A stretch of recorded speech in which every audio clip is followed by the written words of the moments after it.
사랑하는 성도 여러분, 하나님의 크신 은혜와 평강이 여러분의 삶과 가정에 늘 함께 하시기를 간절히 기도합니다. 오늘 우리는 성경에서 가장 심오하고 때로는 가장 난해하게 여겨지는 요한계시록의 한가운데로 영적인 여정을 떠나고자 합니다.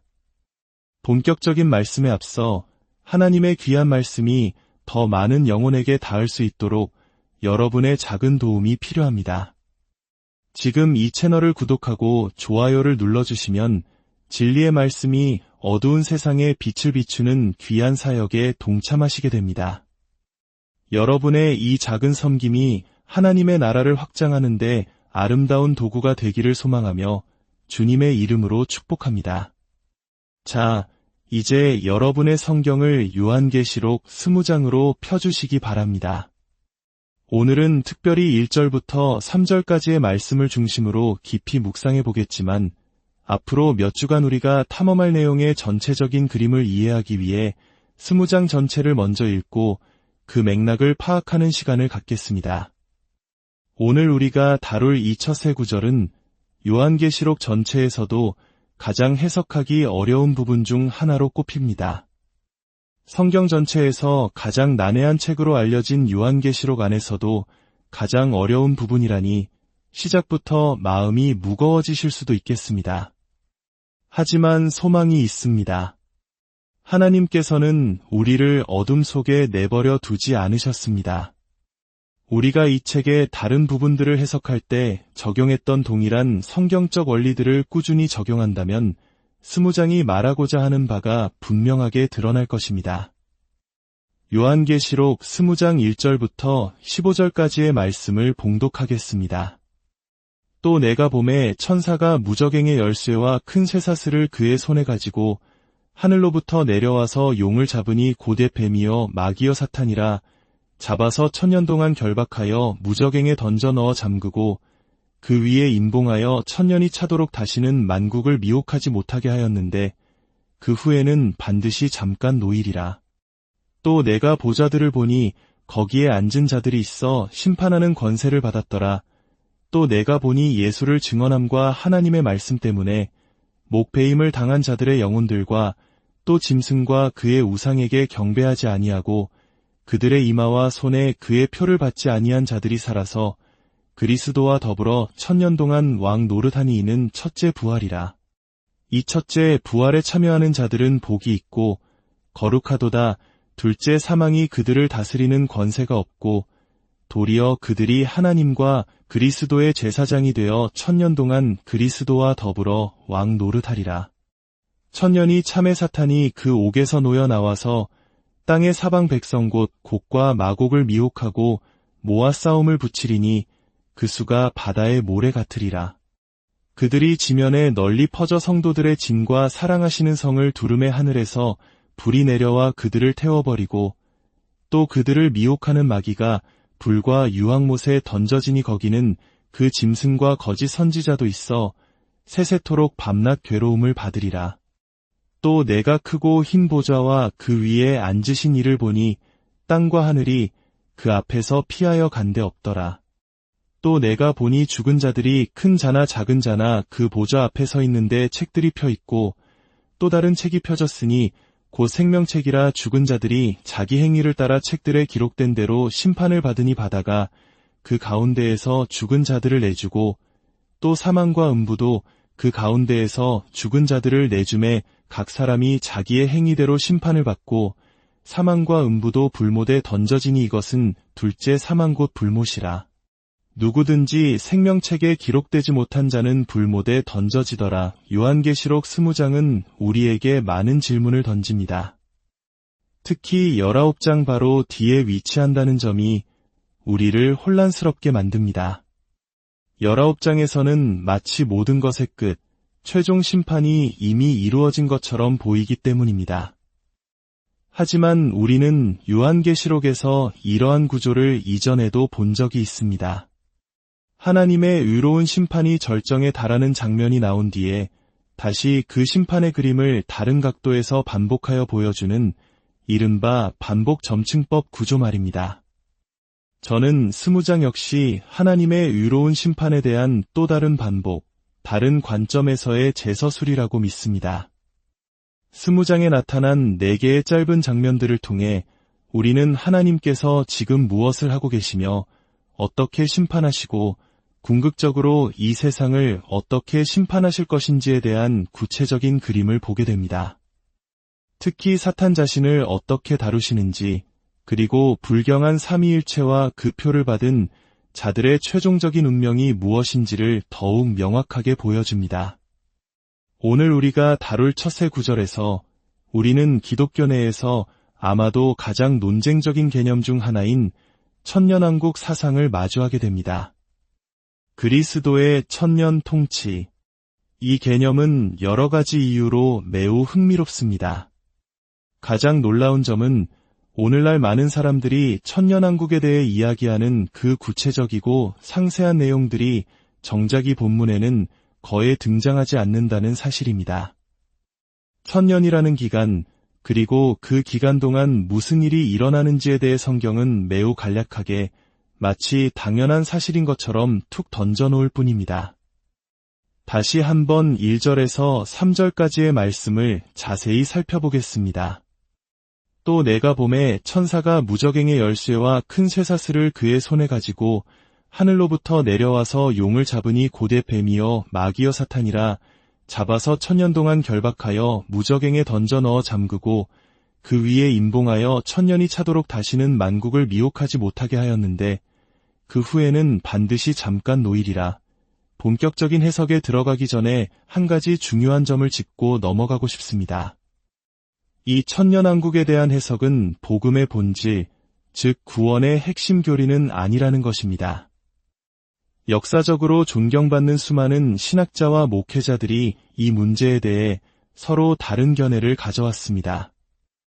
우리가 속한 신앙 고백 역시 이 부분에 대해서는 다른 견해를 가질 여지를 남겨둡니다.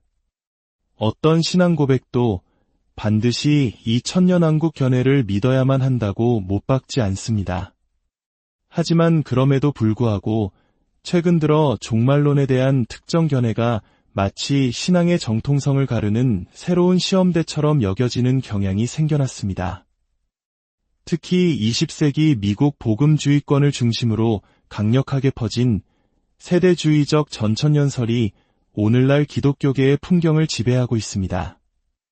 많은 기독교인들이 이것이 유일하고 당연한 종말론적 관점이라고 생각하게 되었습니다. 이러한 인기는 몇 가지 요인에 의해 확산되었습니다.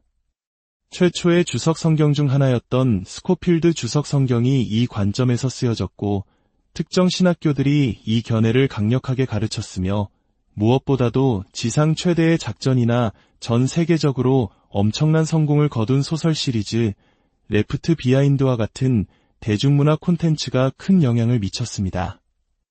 원래는 서너 권으로 기획되었던 소설이 폭발적인 인기에 힘입어 수십 권의 시리즈로 이어지면서 사람들의 마음속에 종말에 대한 특정 시나리오가 깊이 각인되었습니다. 그 결과 종말론에 대한 다른 견해를 제시하는 것이 마치 신앙의 본질에서 벗어난 것처럼 여겨지는 분위기가 형성되기도 했습니다. 어떤 목회자는 자신의 첫 사역지에서 사역 철학이나 은사, 여성 안수 문제에 대해서는 다른 의견이 용납되었지만 오직 종말론에 대해서만큼은 세대주의적 전천년설과 환난전 휴거설 외에 다른 어떤 견해도 용납되지 않았다고 고백하기도 했습니다. 그것을 믿지 않으면 사역을 할 수 없는 분위기였다는 것입니다. 심지어 어떤 이들은 다른 견해, 특히 무천년설을 반유대주의적이거나 마귀적, 심지어 이단적이라고까지 부르며 극심한 열을 내기도 합니다. 성경을 문자적으로 믿지 않는 자유주의 신학으로 매도하는 일도 비일비재합니다. 이런 경험담을 나누는 이유는 이 주제가 얼마나 민감하고 중요한지를 말씀드리기 위함입니다. 그러므로 오늘 우리가 이 문제를 다룰 때 두 가지를 마음에 새겨야 합니다. 첫째, 이것은 구원의 핵심 교리는 아니라는 점. 둘째, 하지만 이것은 우리의 신앙 전체에 지대한 영향을 미치는 매우 중요한 문제라는 점입니다. 이 관점은 우리가 성경 전체를 어떻게 읽는지, 지상대명령을 어떻게 이해하는지, 그리고 우리가 살아가는 문화와 미래를 어떻게 바라보는지에 깊은 영향을 미칩니다. 그렇다면 이제 본격적으로 몇 가지 쟁점을 다루어 보겠습니다. 첫 번째 쟁점은 바로 천년 그 자체입니다. 천년왕국이란 무엇일까요? 간단히 말해 그리스도의 통치가 이루어지는 천년의 기간을 말합니다. 진짜 질문은 이것입니다. 그 천년왕국은 언제인가? 바로 이 지점에서 사람들의 의견이 갈립니다.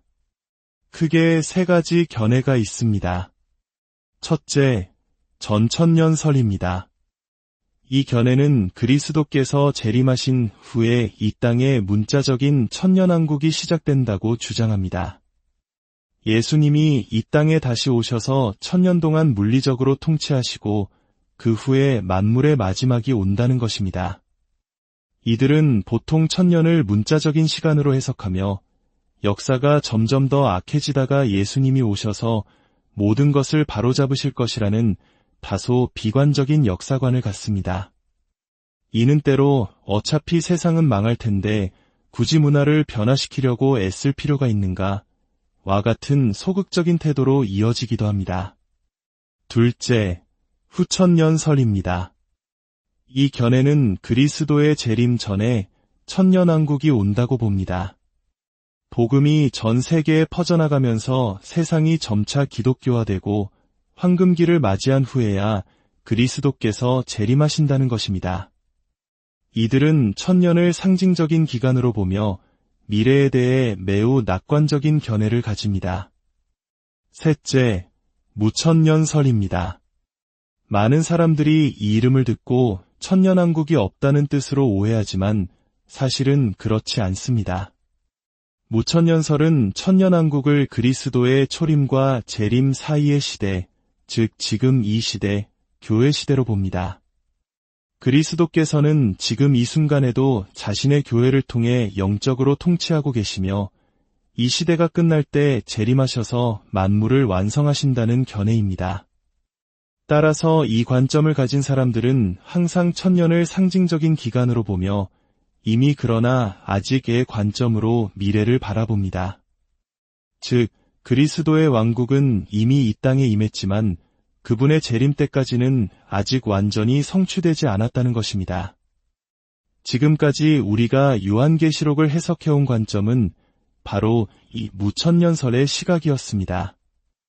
그리고 오늘 본문에서 그 입장이 왜 성경적으로 더 타당한지를 설명하고자 합니다.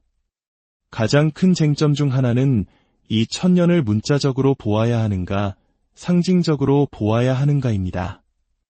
앞서 말했듯 상징적으로 해석한다고 해서 성경을 가볍게 여기거나 문자 그대로 믿지 않는다고 비난하는 것은 매우 부당합니다. 왜일까요? 첫째, 요한계시록이라는 책의 장르 자체가 상징으로 가득 차 있습니다. 저자인 요한은 책의 서두에서부터 자신이 상징을 사용하여 계시를 받았음을 분명히 밝힙니다. 책의 본질이 상징인데 그것을 상징으로 해석하는 것이 어떻게 성경을 무시하는 것이 될 수 있겠습니까? 오히려 그것이 성경을 가장 진지하게 대하는 태도일 것입니다. 둘째, 본문 자체에 명백한 상징들이 등장합니다. 20장 1절을 다시 보십시오. 천사가 무저갱의 열쇠와 큰 쇠사슬을 가졌다고 합니다. 이것이 문자적인 새 열쇠와 쇠사슬일까요? 영적인 존재인 사탄을 물리적인 쇠사슬로 묶을 수 있을까요? 당연히 열쇠는 권세를, 쇠사슬은 제압과 구속을 의미하는 상징입니다. 또한 사탄을 용의자 옛 뱀이라고 부릅니다. 사탄이 문자 그대로 거대한 파충류라는 뜻이 아님은 누구나 압니다. 이 모든 것이 상징이라면 유독 천년이라는 숫자만 문자적으로 해석해야 한다고 주장하는 것일까요? 이는 일관성이 부족한 해석입니다.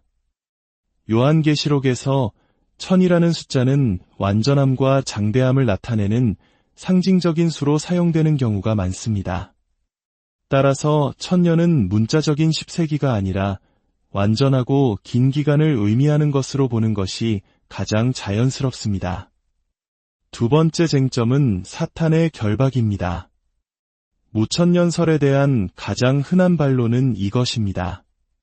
만약 지금이 사탄이 결박된 천년왕국 시대라면 왜 세상에는 여전히 이토록 많은 악과 고통이 존재하는가? 이것은 매우 정당하고 중요한 질문입니다. 이 질문에 답하기 위해 우리는 본문이 무엇을 말하지 않는지를 먼저 보아야 합니다. 요한계시록 20장은 세상에서 악이 완전히 사라졌다고 말하지 않습니다. 죄가 없어졌다고도 말하지 않습니다. 심지어 사탄이 완전히 무력해졌다고도 말하지 않습니다. 3절은 사탄을 결박한 이유를 매우 구체적으로 명시합니다. 1000년이 차도록 다시는 만국을 미혹하지 못하게 하였는데, 즉, 이 결박은 매우 구체적이고 제한적인 목적을 가집니다. 그 목적은 바로 사탄이 만국, 즉 모든 민족들을 이전처럼 미혹하지 못하게 하는 것입니다. 사탄이 하는 수많은 악한 일들 중에서 오직 이 한 가지, 열방을 속이는 능력이 제한되었다는 것입니다. 이것이 무엇을 의미할까요? 구약 시대를 생각해 보십시오. 하나님의 구원의 계시는 주로 이스라엘이라는 한 민족에게 집중되어 있었습니다.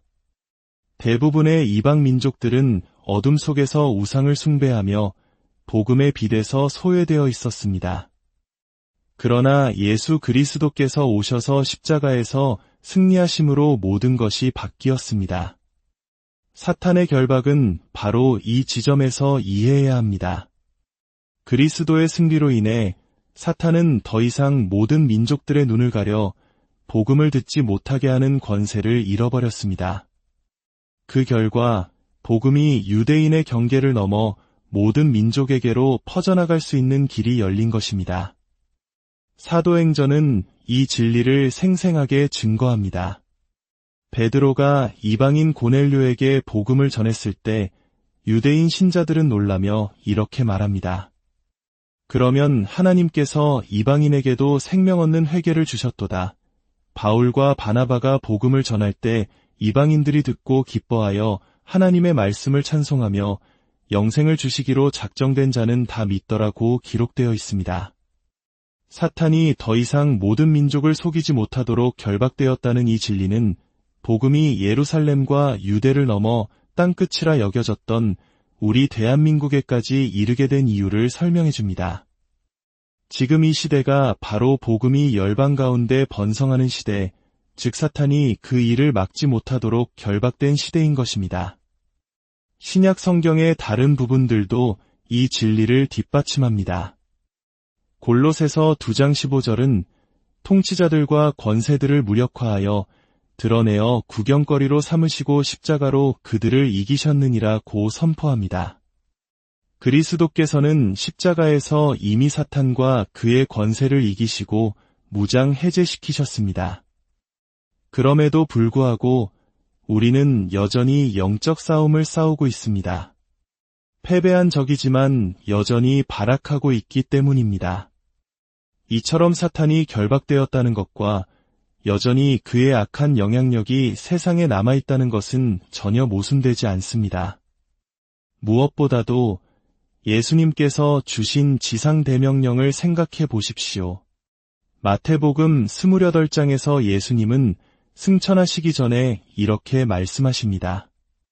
하늘과 땅의 모든 권세를 내게 주셨으니 그러므로 너희는 가서 모든 민족을 제자로 삼아. 만약 사탄이 열방을 미혹하지 못하도록 결박되는 사건이 미래의 어떤 시점에 일어날 일이라면 지금 우리는 어떻게 모든 민족에게 가서 제자를 삼을 수 있겠습니까? 예수님께서 모든 권세를 가지셨고 그 권세로 사탄의 방해를 막으셨기 때문에 바로 지금 우리가 지상대명령을 수행할 수 있는 것입니다. 요한계시록 20장은 마태복음 28장이 성취될 수 있는 영적인 배경을 설명해 주는 것입니다. 사랑하는 성도 여러분, 이 진리는 오늘 우리에게 어떤 의미를 줍니까? 첫째, 우리는 복음 전파와 선포를 위한 문이 활짝 열린 시대에 살고 있다는 것을 깨달아야 합니다. 지금은 주저하거나 낙심할 때가 아닙니다. 그리스도께서 이미 승리하셨고 사탄의 회방은 제한되었습니다. 그러므로 우리는 담대하게 복음을 들고 나아가야 합니다. 우리 주변의 가족과 이웃에게 그리고 아직 복음을 듣지 못한 열방을 향해 나아가야 합니다.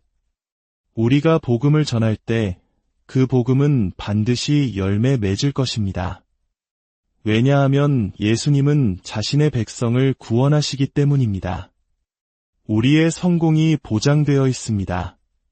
둘째, 이 열린 문이 영원히 열려 있지는 않을 것이라는 사실을 기억해야 합니다. 본문은 그 후에는 반드시 잠깐 노일이라고 말합니다. 시대의 마지막이 가까워질수록 사탄이 잠시 풀려나 성도들을 향한 마지막 것엔 핍박과 미혹이 있을 것입니다. 그러나 우리는 두려워할 필요가 없습니다. 주님께서 세상을 이기셨기 때문입니다. 오히려 우리는 마지막 때가 가까웠음을 알고 더욱 긴박감을 가지고 복음 전파에 힘써야 합니다. 셋째, 이 진리는 우리의 개인적인 성화와 직결됩니다. 만약 그리스도께서 지금 이 순간 다스리고 통치하시는 왕이심을 믿는다면 우리는 그분의 통치에 합당한 백성으로 살아가야 합니다. 나라의 임하시오며 뜻이 하늘에서 이룬 것 같이 땅에서도 이루어지이다. 라는 주기도문의 기도는 바로 우리 삶 속에서 하나님의 통치가 이루어지기를 간구하는 것입니다. 내 삶의 모든 영역에서 그리스도께서 왕이 되시도록 나 자신을 내어드리고 있습니까? 내 삶은 과연 지금 통치하시는 왕의 백성다운 모습을 증거하고 있습니까? 마지막으로 아직 구원받지 못한 사랑하는 가족과 친구들을 둔 모든 분들께 말씀드립니다. 소망이 있습니다. 지금은 복음이 흥왕하는 시대이기 때문입니다. 지금은 다스리시는 왕이 계시기 때문입니다. 그러므로 소망을 잃지 마십시오. 기도를 멈추지 마십시오. 그리고 무엇보다 복음을 전하기를 멈추지 마십시오.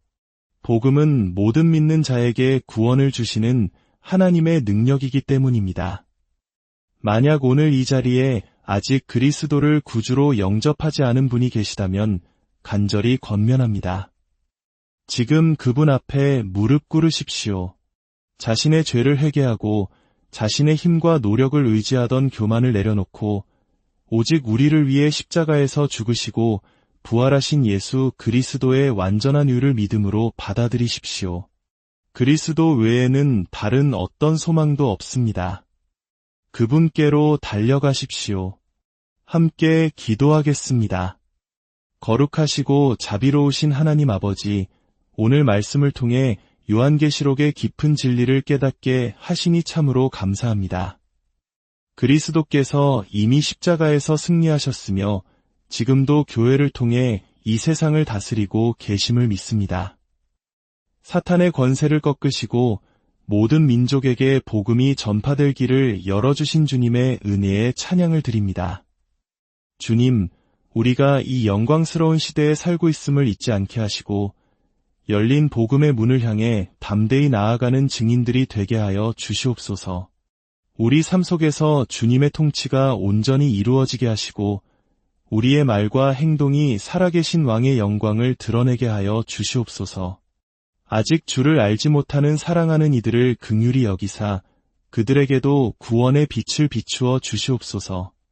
모든 환난과 핍박 속에서도 세상을 이기신 주님을 의지하며 끝까지 믿음의 경주를 완주하게 하옵소서. 우리의 영원한 왕이신 예수 그리스도의 이름으로 간절히 기도드립니다.